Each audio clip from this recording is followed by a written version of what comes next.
खबरों में बने रहने के लिए बेल आइकॉन दबाइए और एबीपी न्यूज को सब्सक्राइब कीजिए। वैसे साहब, आपने मुझे इतने सारे अलग अलग बयान बता दिए, जिसके साथ आपने जोड़कर बताया कैसे एनपीआर एनआरसी का पहला कदम है, लेकिन मैं आपसे कहती हूं वो बयान आपने सुना या नहीं सुना?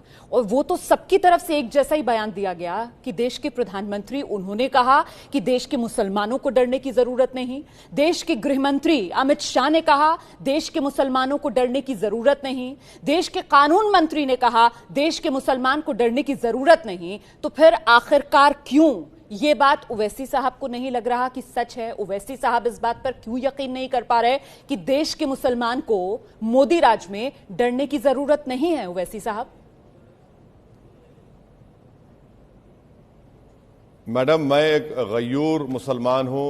मैं सिर्फ अल्लाह से डरने वाला हूं। ना मैं बीजेपी, ना वजीर आजम, ना होम मिनिस्टर से डरता हूं। मुझे इंसानों से डर नहीं लगता, ना जंगली जानवरों से डर लगता है। मुझे सिर्फ इस जमीन आसमान को बनाने वाले से डर लगता है। मेरा एप्रीहेंशन क्या है बता रहा हूं मैं आपको।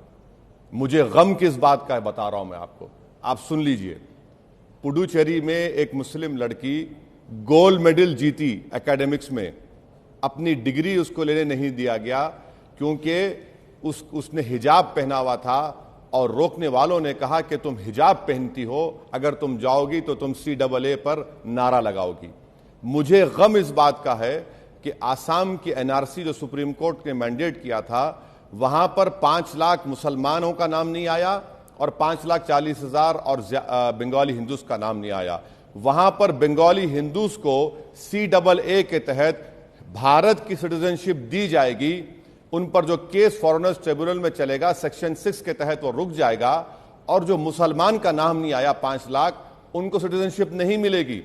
तीसरा, मुझे गम इस बात का है कि प्रधानमंत्री ने कह रहे हैं कि मुसलमानों को डरने की जरूरत नहीं है, मगर उत्तर प्रदेश में एक मंत्री बिजनौर को जाता है, एक हिंदू को पुलिस की गोली लगती है तो उसके घर पर जाकर उससे मुलाकात करके उससे हमदर्दी का इजहार करता है।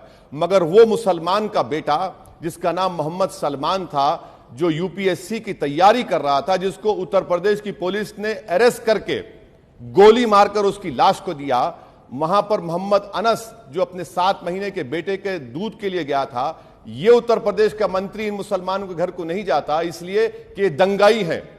बताइए आप, मैं क्या करूं फिर? नहीं, बाजा बजाऊं, कव्वाली गाऊं? आप जो बात कह रहे हैं, इस तरह का बर्ताव कौन कर रहा है? इस तरह का बर्ताव कौन कर रहा है बताइए आप।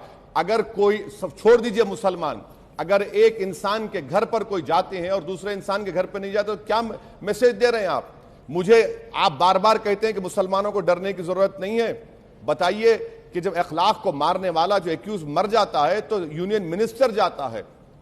अलीमुद्दीन को मारने वालों को झारखंड की कोर्ट कन्विक्शन करती है, तो जयंत सिन्हा साहब उन कातिलों का इस्तकबाल फूल का हार से करते हैं। क्या मैसेज दे रहे हैं? ये तमाम मिसालें आपके सामने मैं रखा हूं। देश को फैसला करने दीजिए, ना आप करिए ना मैं करता हूं।